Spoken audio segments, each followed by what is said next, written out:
सब कुछ सही चल रहा था। मराठा साम्राज्य अपने पीक पर था, लेकिन तभी कुछ अनफॉर्चुनेट होता है। अनफॉर्चुनेटली छत्रपति शिवाजी महाराज का देहांत एक बहुत ही कम उम्र में हो गया था।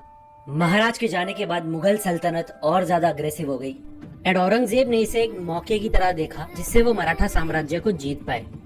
लेकिन उस वक्त पे क्यों इस किले पे पोर्चुगीज या मुगल कभी कब्जा नहीं कर पाए? क्योंकि एक और छत्रपति थे जिन्होंने उस वक्त गोवा और कोंकण के इलाकों में पुर्तगालियों का जीना हराम कर दिया था।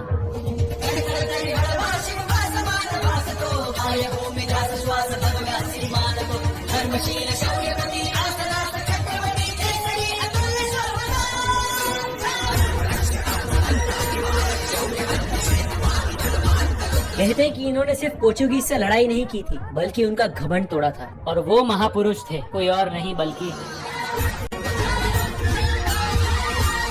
और सिंधुदुर्ग फोर्ट को जीत पाना बिल्कुल भी आसान नहीं था इसकी सिक्योरिटी की वजह से। जब दुश्मन आते थे तो वो हाथी लेके आते थे एंड हाथी के लिए अक्रॉस चल के आना इज वेरी डिफिकल्ट। जो कैनन अटैक्स बाहर से होते थे उससे प्रिवेंट करने में भी ये हेल्प करता था। अगर एनिमीज यहाँ तक पहुंच भी गए तो यहाँ का सेकेंड लाइन ऑफ डिफेंस था ये होल, जहाँ से गरम गरम तलता हुआ तेल फेंका जाता था।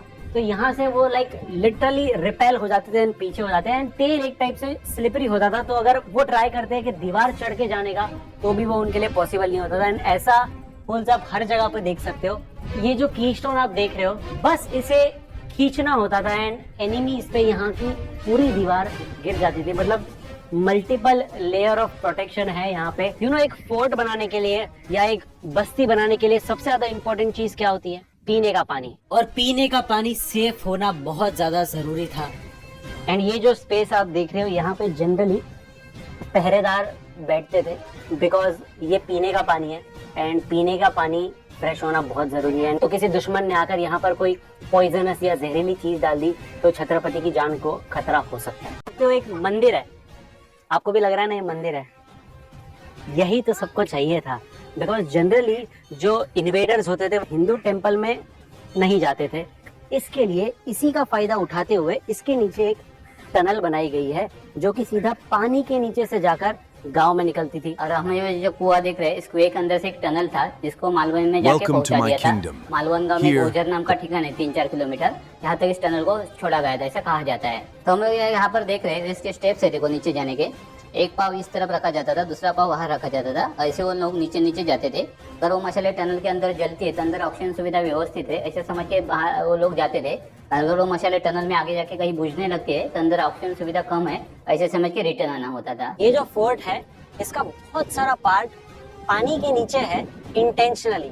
बिकॉज जैसे आप देख रहे हो अभी तो हाई टाइड चल रही है तो ज्यादा रॉक्स दिख नहीं रहे, बट जब लो टाइड होती है तो यहाँ पे बहुत सारे बड़े बड़े पत्थर है जो कि अगर एनिमी की शिप्स आती है वो ज्यादा क्लोज ना आ पाए उसके लिए बहुत सारे बड़े बड़े पत्थर अंदर रखे हुए हैं। वहाँ पे भी आप देख सकते हो बहुत सारे पत्थर है, यहाँ भी एक विजिबल है।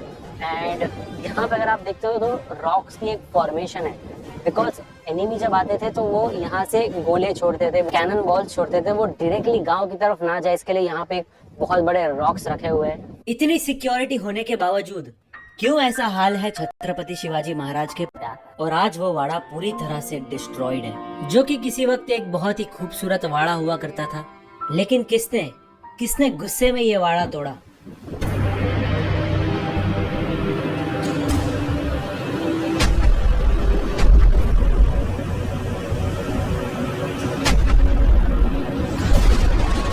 इस पैलेस को अंग्रेज लोगों ने तोड़ दिया 1765 में। अंग्रेज लोगों ने ये किला 1762 में यहाँ पर हमला किया था तो उस वक्त उन्होंने किला जीता था। उस वक्त इन्हें इस पैलेस को तोड़ दिया इसलिए कि हमारे लोगों ने उनके साथ लोगों ने ये किला 1762 में यहाँ पर हमला किया था तो उस वक्त उन्होंने किला जीता था।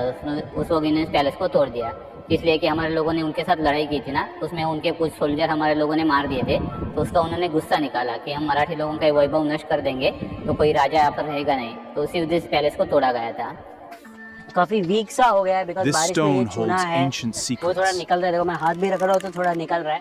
बट ये डिजाइन देख सकते हो, यहाँ पे ऐसी डिजाइन हुआ करती थी पूरे वॉल पे। बट जब ब्रिटिश ने हमला किया यहाँ पे एंड गुस्से में उन्होंने सारी दीवारें तोड़ दी। सिंधुदुर्ग किला अभी तो बहुत शांत है, लेकिन बारिश में ये गढ़ का रूप कुछ अलग तो बंद रहता है हम लोग 4 महीने का सामान टोटली भर के रखते हैं नमक के साथ, मतलब नमक सब दाल विल चावल बिवल सब एक साथ भर।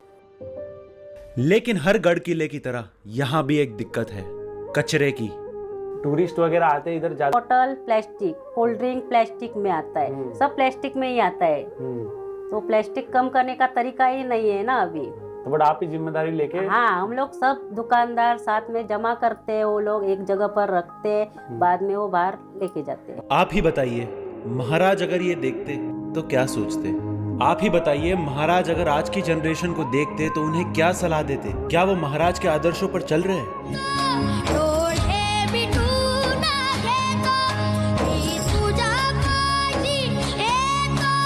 क्या आप किसी गढ़ किले की जमीन पर पड़ा हुआ कचरा देखकर ये सोचते हैं कि इसी जमीन पर हमारे स्वराज्य के लिए खून बहा है? क्या आप किसी गढ़ किले में जाकर ये सोचते हैं कि शायद जिस पत्थर को मैं अभी छू रहा हूं, हो सकता है उसी पत्थर पे महाराज के हाथों का स्पर्श हुआ हो? मांडी तुझे दे एकदा माझा उशाला माझा राजा र माझा शिवबार माझा राजा र माझा शिवबार माझा राजा र माझा शिवबार माझा राजा र माझा शिवबार शोधू कुठर धावू कसर मी तर स्वतःला आऊ कसर